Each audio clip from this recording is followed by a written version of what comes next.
Hello, my name's Jackie Carter. I'm the EDI Disability Academic Lead at the University of Manchester, and I've set up a series of in-conversation pieces called Let's Talk Disability. The reason for this is that I want people who have a disability and who work and study at the University of Manchester to have opportunity to share what their lived experience, their everyday experience is with somebody in a position of influence, a senior leader at the university. So each episode will feature 2 guests, and each of those guests will have a conversation about what it means to have a disability at the University of Manchester. And at the end of the conversation, each will commit to one action, we're calling them one things, where they will take away something from the conversation that they've had and do something with it. I hope you enjoy listening, and we'll make, of course, the transcripts available for everybody. Thank you.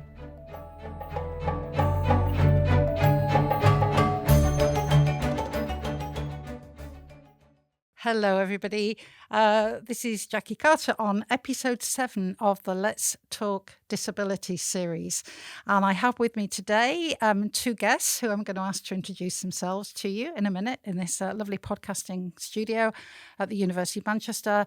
And both myself and one of my guests are wearing our bright green, yellow sunflower lanyards, which I know will feature large in the conversation today. So I'm going to hand over first, please, to you, Rachel. Rachel, could you start by introducing yourselves to the listeners, say a little bit about who you are and why you're here?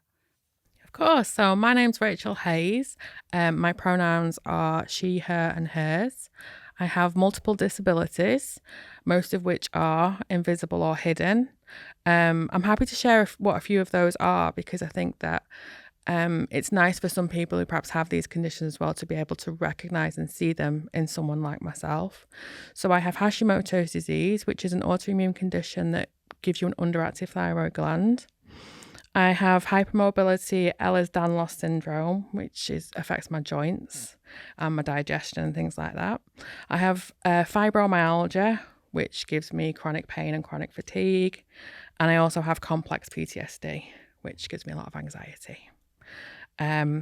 So yeah, these disabilities sort of affect how I move or don't move my body, how I walk, how far I can walk.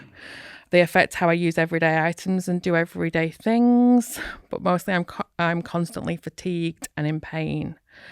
I'm also self-diagnosed as neurodivergent. I'm pretty sure that I have autism and perhaps ADHD. But for the University of Manchester, what I do is I'm a learning technologist within the Faculty of Biology, Medicine and Health. I mainly support the medical programmes e-learning website, OneMedLearn. But I also volunteer as a co-chair for the Disabled Staff Network. Thank you very much, Rachel. Am I allowed to add that you're a 2-time nominee for upcoming awards for your disability advocacy? So huge personal thanks from me for everything you do in this space, which is so important. Thank you. And now, Chris, if I can hand over to you. Yeah, sure. Thank you. So I'm Professor Chris Pressler. I'm the University Librarian and also Director of the John Rylands Library, both of which are part of the University of Manchester, but they're slightly different job titles. I've been really looking forward to this conversation with Rachel and Jackie, and let's see what comes out of it. Brilliant. Thank you very much. So as you both know, and as previous listeners know, the purpose of these conversations is to raise awareness of the lived experience of living with a disability as a member of staff or a student at the University of Manchester. And today's episode will give us something different, perhaps that we haven't talked about before. And one of the things that we want to do at the end of these individual episodes is to move to action. Okay, so it's great to talk, but we really need to move to action, because as a disability confident leader, the University of Manchester needs to ensure that we're creating a disability inclusive environment for all our staff and students and alumni. So Rachel, with that in mind, maybe I can move to you to start the conversation, please. Yeah, so I think one of the main things is obviously being able to work as a person with multiple disabilities is really important. And the fact that I can work flexibly, I have a flexible working agreement and can work from home most of the time, is just a complete lifeline. I think without it, I probably wouldn't be able to work. And if you can't work as a disabled person, you're just completely excluded and isolated, and it's that sense of belonging. I mean, I can only work part-time, and that's somewhat of a challenge as well, because I think the way that I am is I do the equivalent of a full-time work, but just over 4 days, and then use that 5th day to rest. But yeah, I mean, without flexible working even, I wouldn't be here. But one of the other difficult things is the rigid working patterns that are set down. I mean, it's not too bad within the university, but it generally still is that sort of working Monday to Friday, 9 till 5. And it just doesn't usually work for people with disabilities. The days are too long, too much is expected. And I don't know if you've ever heard of this thing called the spoon theory. No. So the spoon theory... or not that I'm aware of. Yeah, you might ring some bells, is this theory that a lot of disabled or chronically ill people use, where it's you have a certain amount of spoons and you spend those spoons on doing things like having a wash or cooking your food or walking to work.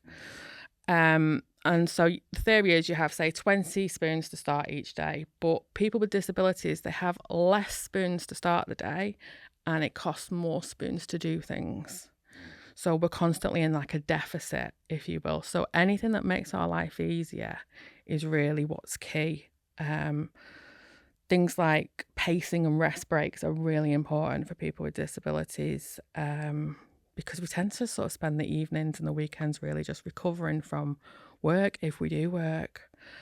And I think sometimes I get excluded because there's this emphasis on people to do things face to face, and I just don't have the spoons to be able to do that, which obviously I'm really sad about, because I get excluded and I sort of don't have that sense of belonging sometimes.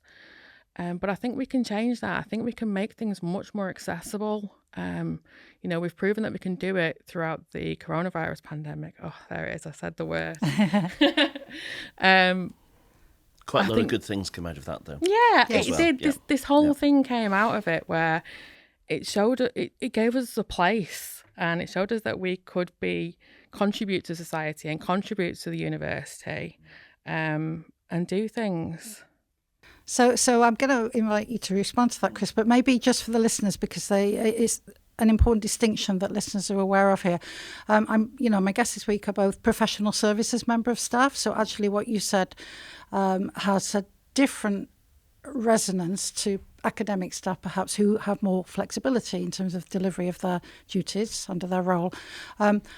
And then one of the things it would be really helpful to have your views on, actually, Chris, is those customer-facing, client-facing roles, as opposed to those roles, perhaps more like Rachel and some of her staff, which can be done remotely in terms of the tasks. So, in terms of what you've heard, and in terms of your leadership role at the university for the library space, what's your reflection? There's a couple of things there. I mean, firstly, obviously, Rachel, you're not a member of the library team, let's say, but I take on board everything you're saying about your own working practice and what might be improved there. And as a member of PSLT, we take collective responsibility for 6,000 people in PS. I think we're bigger than the Welsh government. So it's really important for any of us to hear your lived experience like that, and hopefully things have improved up to a point. There's a couple of reflections personally I might throw in here. One is post-COVID, which is for I moved to Manchester in January this year, but I've been in this job for 5 years. So I used to live in Cambridge. And before that, for nearly 10 years, I was commuting between Cambridge and Dublin. So this is the first time in almost 2 decades that I've lived in the same city that I work in. And for me, people post-COVID have sort of caught up with what I was doing anyway, which is desperately trying to have some kind of hybrid life, not 9 to 5 and not Monday to Friday. So it's really interesting to see how that we're all sort of developing and learning in those terms.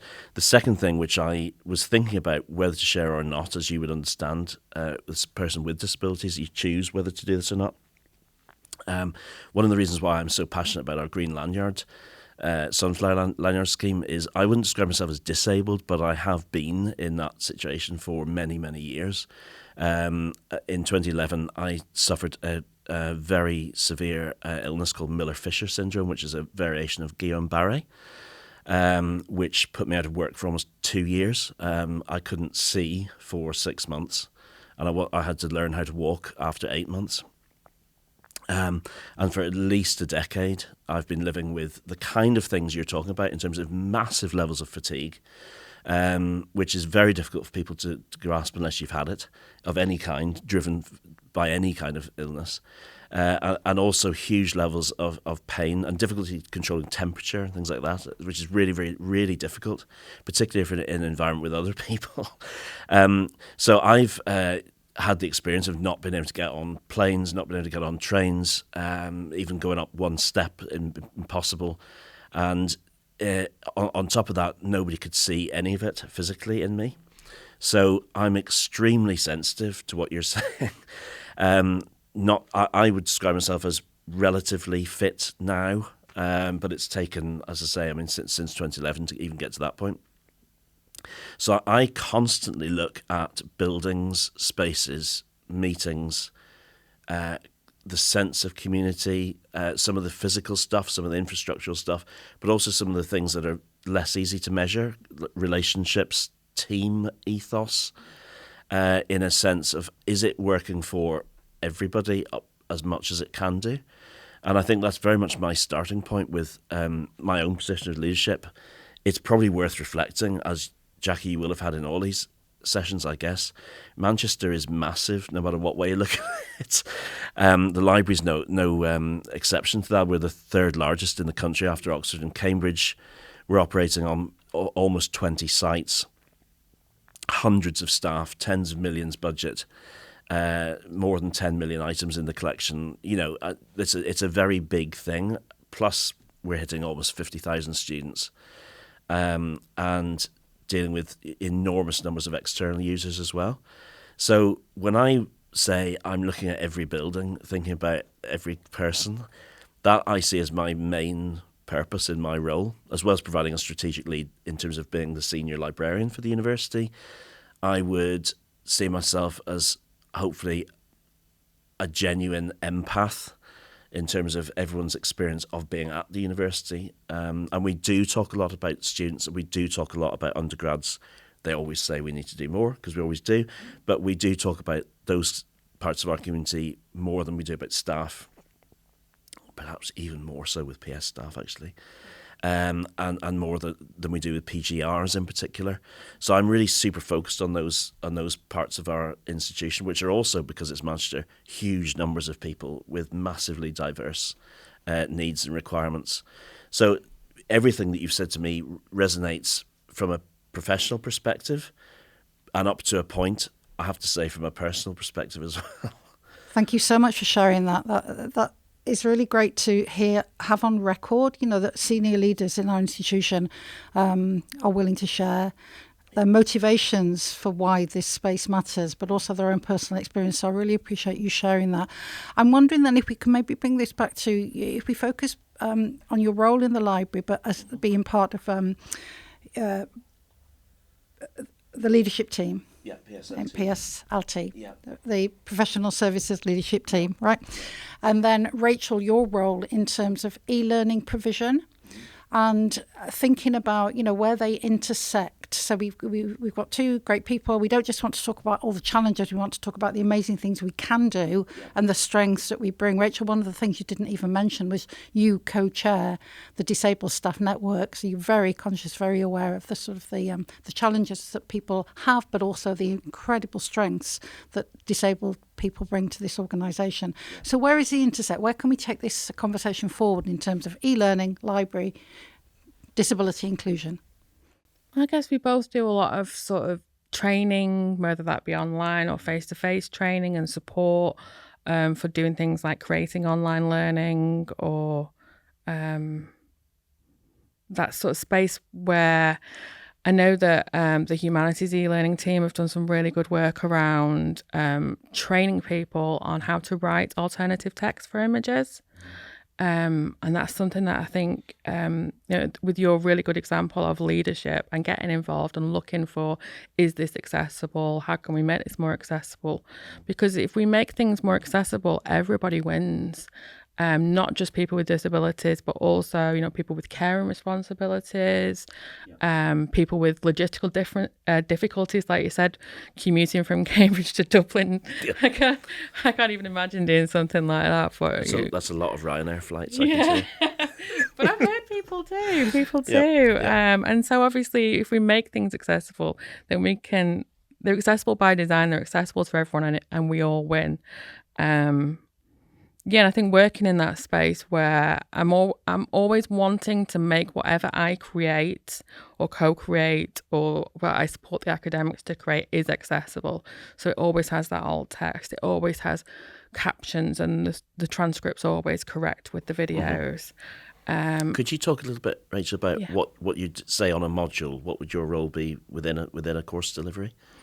It's quite varied, but essentially, because the medical program uses a bespoke it's essentially a website, then I help the academics, and sometimes they're clinicians. They work for the NHS, so they don't always work for us. So they need a lot more support because they're off doing their busy doctoring jobs to actually create the content. So I might just take what they've written in a Word document and basically bring it to life. So make sure it's got interactive questions, might build those interactive questions using images, videos, etc. And make sure it's constructed in an accessible way. Right. And would you say that you've got enough support in terms of, there's a lot of contemporary best practice around delivery of images online. And in fact, in the library, we're really quite focused on this to the point of being quite passionate about it, actually, in terms of accessibility, like most libraries. We see ourselves quite vocationally for everybody. We definitely have, I would say this, but one of the best sort of microsites of the university in terms of best practice for accessibility. We still have significant issues because we're using third-party suppliers for a lot of our digital imaging services. But because we're so big, we actually have quite a lot of clout with those suppliers. Particularly around special collections, some of the lovely things that come out of the John Rylance, for instance. So we're working very closely with those suppliers. We will also, no doubt, our own e-learning teams will be working within faculties, and you may have come across some of those before, but there may be some further join up even following this meeting. If you want to call it a meeting. It's a meeting of kinds. Yeah, it's a meeting of minds, definitely. Yes. And that we could look into that in more depth. It's very difficult in a university this size to be consistent, to put it mildly. But the library's in a great position to operate across 3 faculties. So we can see where there is best practice, where there might be areas that could be improved and areas that we can learn, and maybe areas where the library is slightly ahead in some cases. So we might come back to that. Yeah, absolutely. I've definitely referred staff to some of the library content, especially the training on copyright. That's excellent. Yeah. Although that's not directly related to accessibility. One thing that I did do is I started an accessibility working group, and I invited people from across the whole university to basically come together and say what they were doing in this space. And I'm sure I've met some people from the library within that group. Yeah. And another area that have been really helpful to us is the design team, because obviously they do the university website, so they have to make sure that they're not legally compliant with accessibility laws as well as best practice. So we're definitely trying to more actively share best practice in these areas, and also signpost people to where they can learn more. Because one thing that I'm passionate about is that this work is moved away from disabled people, and that other people do the work, because that's what's really important. That it's not always on a disabled person to say, hey, this video doesn't have a transcript. Yeah. Please, can you provide a transcript? Or, hey, this event doesn't list any accessibility. It doesn't tell me what start time the session is, what size the room is, what size the chairs are, etc. There's so much in it. So we're really trying to obviously encourage people to do equality impact assessments. Yes. That's one of the key ways in which people can sit down and have a look at. And it can be something as simple as a regular meeting that they have. Are they making that meeting accessible to everyone? Yeah, you do have some amazing people in the library, some of whom we've met through the Accessibility Working Group, some of whom I work with through my own work. Obviously, Jenny is phenomenal in terms of what she's doing. But so you've really, both of you made me think now. So I'm sitting here in my role as EDI, Academic Lead Disability at the University of Manchester, tremendously ambitious to ensure that Manchester is known to be a disability inclusive university. Inclusive by design, as we say, Rachel. Yeah. And at the moment, that's probably known internally in some quarters, but it certainly isn't known externally, I don't think, yet. And I wonder if one of the things we could take away from this conversation is to put disability inclusion in terms of content that's delivered through the library firmly on the radar at the university, with a view to then becoming that, you talked about multiplicity of best practice, but the university in the UK in the Russell Group sector that is getting it right. Yeah. Okay, and learning as we go and working collectively and not putting all the onus on the people who describe themselves as disabled. And I think there might be a piece of work that's arisen from this that I haven't thought about before. Okay. Maybe that's already there in process. I don't know, Chris. If it is, tell me. But otherwise, I think there's something very exciting Well, I don't know the detail, Jackie, but I'd be surprised if our teams didn't already have that ambition and or weren't already doing it. So I'll definitely go back to the ranch, as we'd say, and just check on that. But knowing the ethos of the library, I'd be very surprised if we weren't already, at least in library land, as you might call it, if we weren't already seen as thinking ahead of the curve to whatever degree. One thing that I would be pretty confident about saying is we will have the capacity to make that change happen. Manchester can be a very demanding place to work, but I'm not one of those people that says we don't have enough to do it. We actually do have enough to do it. I've worked in smaller institutions who make an awful lot happen with a lot less than we have here. And I think we need to be quite confident, not complacent in any way, or, nobody likes a boaster. But Manchester is a well-resourced institution, and most of our points of failure aren't because of a lack of capacity, they're a lack of join-up. And I would say that generally across the institution. I've said it in PSLT, so it's no surprise to people there, that we could always think about doing things better. The one thing that I have noticed since being here for sort of five and a half years now is, and this is the best university out of all the universities I've worked for by some way, in terms of just openness, go get it attitude. We're not getting everything right, but one of the things I have noticed is a really shared belief in the importance and the value of this institution by most of the people who work here, and it comes out in every staff survey, even the ones that are more challenging to the institution. The rates for "are you happy to be here, are you proud to work here" are pretty high, and that's something which we sort of say, "oh, that's great," but we don't make enough of, I think. So I think that inner drive to make Manchester great, as you were saying, Jackie, strategically is something that we need to capture right down to individual job levels. I agree. We get on and do it, don't we, in Manchester? We just get on and do it. I think practically the whole city does, yes, as far as I can see. It's not just the university, but the university is a great sort of definer of this city, it seems to me. We're a city of radical history, aren't we, as well? So absolutely. We have to. Yeah. I wonder then if we can maybe, I'm thinking about sort of coming to the end of this conversation, and maybe think about taking that as a starting point and thinking about focusing. You talked about deficit narratives. You know, we often hear when we talk about disability that it's a left behind protected characteristic and it's not talked about enough, and you know, some of the other protected characteristics get talked about more. But what we're hearing throughout these conversations is that there's this tremendous drive and passion and enthusiasm and commitment to change things, to make the world more available to everybody. What was the phrase you used? If it's working for everyone, as much as it can do, okay? Yeah. Which is sort of the starting point. Given that, Rachel, and I'm looking at you because I think about the tremendous work you were doing. I know it cost you personally in terms of your energy levels, but the amazing work you're doing for challenging what we need to change and how we need to change it, but sharing the load. Okay, what is there that perhaps we could do more to achieve the what we've just been talking about in terms of, being the best? Yeah, I think we are very lucky, and I know I'm very, happy, for want of a better word, that I work for the University of Manchester. I'm really proud because the institution enables me to do these amazing things. Like, we have a disabled staff network, and I'm allowed to go and speak to all these people about my lived experience. It's absolutely wonderful.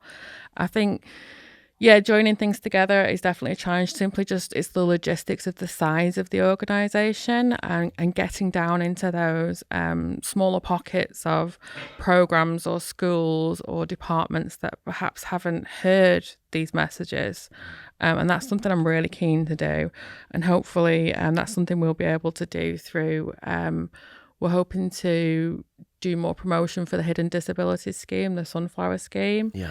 And to get that information out to people who don't know what it is, because it's super important that people are aware that people who wear the green sunflower lanyard are people with hidden disabilities and that they might require more support.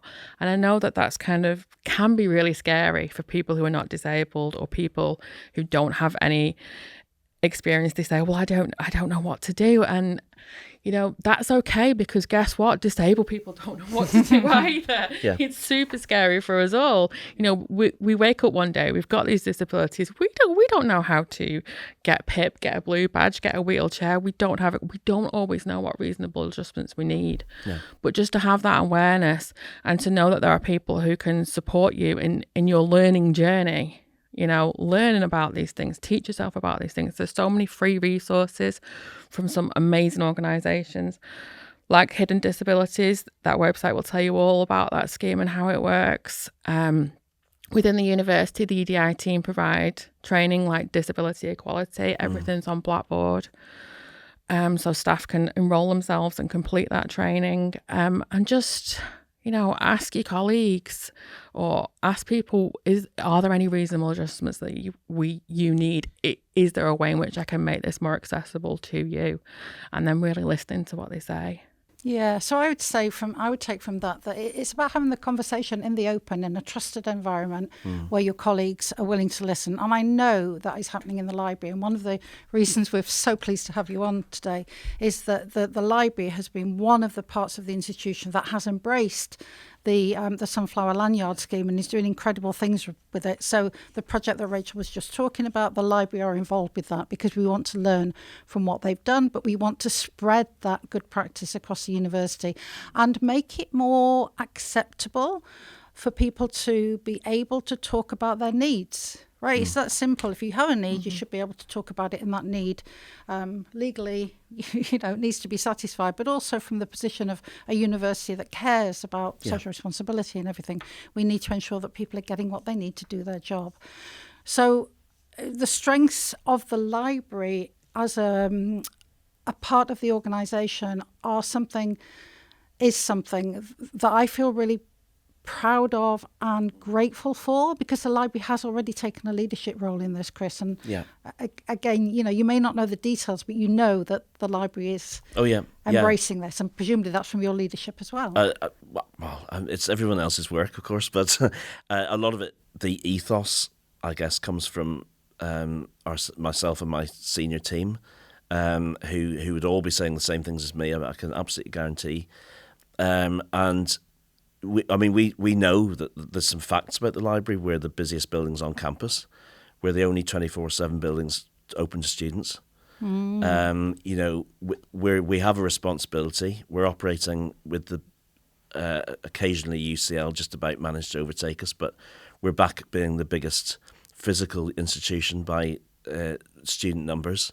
So we're dealing with a scale of demand and a level of personalisation, which is completely new as well. And I think we're getting quite a lot of it right. I think from my perspective, let's say, I would be surprised if individual students aren't having a great time in the library. and they're meeting brilliant staff, particularly on the front desks, particularly our customer services team, who are incredible. And heroic is probably the word I would use, actually. And we're seeing, even with the Learning Commons in the main library, we're seeing upwards of 13,000 student visits a day. Even mid-sized universities, Bath, Reading, Leicester, get that a month. So you can see the scale at Manchester. The demand at Manchester is absolutely enormous, and most of those students are having a great experience. The strategic questions for me are: the main library was extended when the student population at Manchester reached 17,000. So we just dwell on that for a second. Wow, now, gosh. We've extended across campus, but the main library as a place for students to come to hasn't been extended since the early 80s. And I think that shows in the building, certainly in a more contemporary, more understanding environment around particularly hidden disabilities, but any disabilities. That building is struggling to serve students in a way that it should be in 2024. And I started this talk saying, I literally go around the buildings looking at it and remembering what it was like not to be able to step onto a train at Cambridge to go to London. And it doesn't feel very, it comes back like that. Yeah. I even have days when it still happens. So, I can feel what it must be like to try and get around that monolithic place. And we're really serious about improving that, not just at the individual level, but at the strategic level from the university. That's brilliant. And I'm hearing inclusion baked into any future plans, which is fantastic. Yeah, totally, yeah. So we've come to the end of our sort of allotted time slot. Okay. I'm sure we could talk for much longer, and I think we probably will talk beyond this conversation, because I've already got a question and a proposition for you, Chris, for next year. But let's move to the end. And at the end of these conversations, I ask each of my guests to ask the other a question that will commit them to an action. So Rachel, would you like to go first?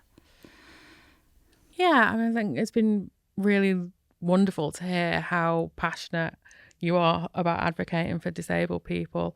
And that's just my one thing, that I really hope that you keep doing that, keep advocating, keep for people with disabilities, keep being the voice in the room and calling out ableism, being that active bystander. Because for a lot of us, ableism is when people just become apathetic or indifferent to disability discrimination.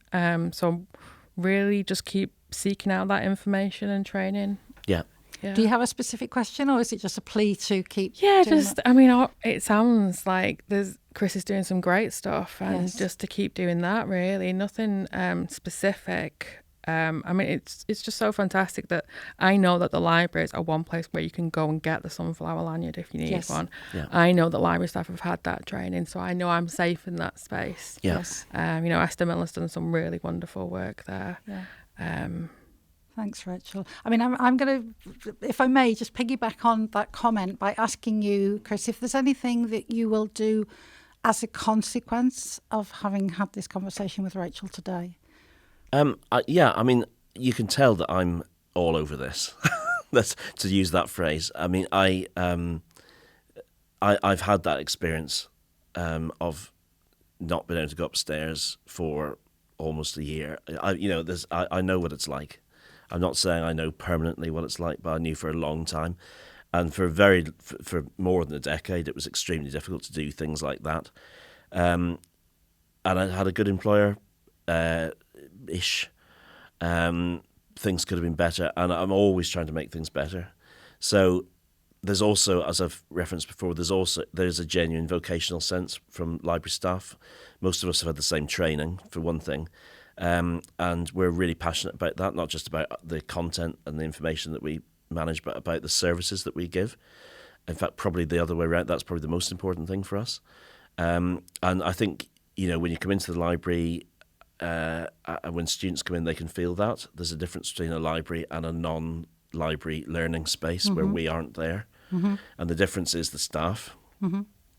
There is a big difference between the main library experience for students and MECD, for instance, at the moment.